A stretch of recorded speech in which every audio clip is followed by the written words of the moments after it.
ಸ್ನೇಹಿತರೆ ನಮಸ್ಕಾರ. ನಾನು ನಿಮ್ಮ ಸ್ನೇಹಿತ AT ವೆಂಕಟೇಶ್ ಪ್ರಭು. ನೀವು ನೋಡ್ತಾ ಇದ್ದೀರಾ ನ್ಯೂಸ್ 18 ಡಿಜಿಟಲ್.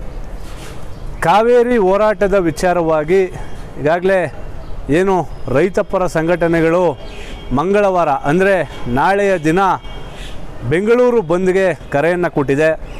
ಇದರ ಜೊತೆಯಾಗಿ ರಾಮನಗರ ಜಿಲ್ಲೆಯನ್ನು ಕೂಡ ಬಂದ್ ಮಾಡಬೇಕು ಅಂತೇಳಿ ರಾಮನಗರದಲ್ಲಿ ಕನ್ನಡಪರ ಹೋರಾಟಗಾರರು ಹಾಗೆ ರೈತಪರ ಹೋರಾಟಗಾರರು ಕರೆಯನ್ನು ಕೊಟ್ಟಿದ್ದರು.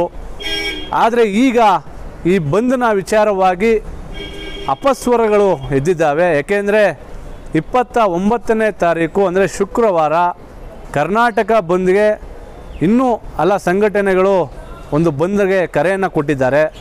ಮತ್ತೊಂದು ಕಡೆ ನಾಳೆ ಅಂದರೆ 26ನೇ ತಾರೀಕು ರಾಮನಗರ ಮತ್ತು ಬೆಂಗಳೂರು ಬಂದ್ಗೆ ಕರೆಯನ್ನು ಕೊಟ್ಟಿದ್ದಾರೆ.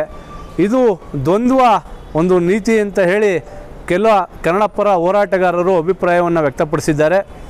ಹಾಗೆ ಪ್ರಮುಖವಾಗಿ ರಾಮನಗರ ಜಿಲ್ಲೆಯ ವಿಚಾರವಾಗಿ ಮಾತನಾಡೋದಾದರೆ ನಾಳೆ ನಡೀತಕ್ಕಂಥ ಬಂದ್ಗೆ ಬಹುತೇಕ ಸಂಘಟನೆಗಳು ಅಂದರೆ ಕನ್ನಡಪರ ಸಂಘಟನೆಗಳು ಬೆಂಬಲವನ್ನು ವ್ಯಕ್ತಪಡಿಸ್ತಾ ಇಲ್ಲ. ಬದಲಾಗಿ ನಾವು 29ನೇ ತಾರೀಕು ಕರೆ ಕೊಟ್ಟಿರುವಂಥ ಕರ್ನಾಟಕ ಬಂದ್ಗೆ ನಮ್ಮ ಬೆಂಬಲ ಇದೆ ಅಂಥೇಳಿ ಕನ್ನಡಪರ ಸಂಘಟನೆಯ ಮುಖ್ಯಸ್ಥರು ಒಂದು ಮಾಹಿತಿಯನ್ನು ಕೊಟ್ಟಿದ್ದಾರೆ. ಹಾಗೆ ರಾಮನಗರದಲ್ಲೂ ಕೂಡ ಏನು ಆಟೋ ಚಾಲಕರ ಸಂಘ ಇರ್ಬೋದು, APMC ಮಾರುಕಟ್ಟೆಯ ಮುಖ್ಯಸ್ಥರು ಇರ್ಬೋದು, ಹಾಗೆ ಕೆಲ ವರ್ತಕರ ಸಂಘ ಕೂಡ ನಾಳೆಯ ಬಂದ್ಗೆ ನಮ್ಮ ಬೆಂಬಲ ಇಲ್ಲ ಎನ್ನುವಂಥ ವಿಚಾರವನ್ನು ಹೇಳ್ತಾ ಇದ್ದಾರೆ. ಯಾಕೆಂದರೆ ಬಂದ್ಗೆ ಕರೆ ಕೊಟ್ಟಿರುವಂಥ ಹೋರಾಟಗಾರರು ಈ ಬಂದ್ನ ವಿಚಾರವಾಗಿ ಯಾವುದೇ ಒಂದು ಅರಿವನ್ನು ಮೂಡಿಸಿಲ್ಲ. ಜೊತೆಗೆ ನಮ್ಮನ್ನು ಈ ಸಭೆಗೂ ಕೂಡ ಕರೆದಿಲ್ಲ. ಏಕಾಏಕಿ ಮಾಧ್ಯಮಗಳ ಮೂಲಕ ರಾಮನಗರ ಬಂದ್ ಅಂತೇಳಿ ಕರೆಯನ್ನು ಕೊಟ್ಟಿದ್ದಾರೆ. ಹಾಗಾಗಿ ನಮಗೆ ಯಾವುದೇ ಮಾಹಿತಿ ಇಲ್ಲ.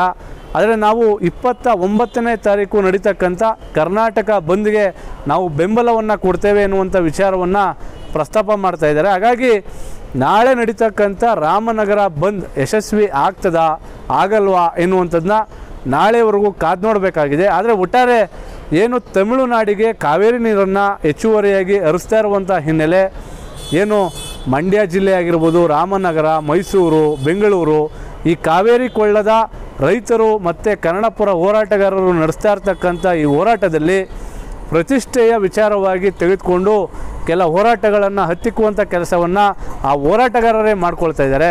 ಇದರಿಂದಾಗಿ ತಮಿಳುನಾಡು ರಾಜ್ಯದ ವಿರುದ್ಧವಾಗಿ ಹೋರಾಡಲಿಕ್ಕೆ ಒಂದು ಪ್ರತಿಷ್ಠೆ ಅಡ್ಡ ಬರ್ತಾಯಿದ್ದು ಮುಂದಿನ ದಿನಗಳಲ್ಲಿ ಈ ಹೋರಾಟದ ದಿಕ್ಕುಗಳು ಬದಲಾವಣೆ ಆಗ್ತಕ್ಕಂಥ ಸಂದರ್ಭಗಳು ಕೂಡ ಕಂಡು ಬರ್ತಾ ಇದೆ. ಹಾಗಾಗಿ ಎಲ್ಲ ಒಂದು ಕಡೆ ಈಗ ರೈತ ಸಂಘದ ಪ್ರಮುಖರು ನಾಳೆಯ ಬಂದ್ಗೆ ಬೆಂಗಳೂರನ್ನು ಕೊಟ್ಟಿದ್ದರು.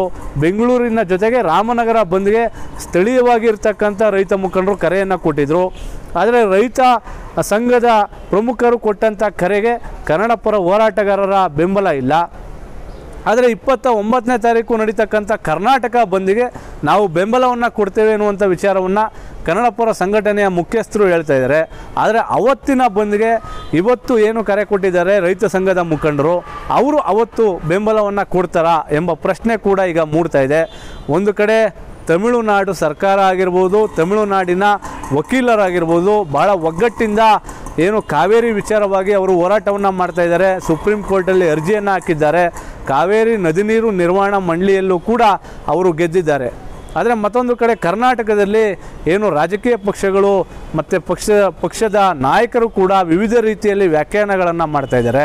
ಮತ್ತೊಂದು ಕಡೆ ಹೋರಾಟವನ್ನು ಮಾಡ್ತೀವಿ ಎನ್ನುವಂಥ ವಿಚಾರವನ್ನು ಮುಂದಿಟ್ಕೊಂಡು ಬೀದಿಗಿಳಿದು ಹೋರಾಟವನ್ನು ಮಾಡ್ತೇವೆ ಎನ್ನುವಂಥ ಹೋರಾಟಗಾರರು ಕೂಡ ವಿವಿಧ ರೀತಿಯ ದಿಕ್ಕುಗಳನ್ನು ಈ ಹೋರಾಟವನ್ನು ಬದಲಾವಣೆ ಮಾಡ್ತಾ ಇದ್ದಾರೆ. ಹಾಗಾಗಿ ಕಾವೇರಿ ವಿಚಾರವಾಗಿ ಪ್ರತಿಷ್ಠೆಯನ್ನು ಇಟ್ಕೊಂಡು ಮುಂದಕ್ಕೆ ಬಂದಂದರೆ ಹೋರಾಟಗಳು ದಿಕ್ತಪ್ತವೆ ಅನ್ನೋದಕ್ಕೆ ಇದೇ ಸಾಕ್ಷಿ. ಹಾಗಾಗಿ ನಾಳೆ ನಡೀತಕ್ಕಂಥ ಬೆಂಗಳೂರು ಬಂದ್ಗೆ ರಾಮನಗರ ಜಿಲ್ಲೆ ಯಾವ ರೀತಿ ಯಶಸ್ವಿ ಆಗ್ತದೆ ಎಂಬುದನ್ನು ಕಾಲವೇ ಉತ್ತರವನ್ನು ಕೊಡಬೇಕಾಗಿದೆ.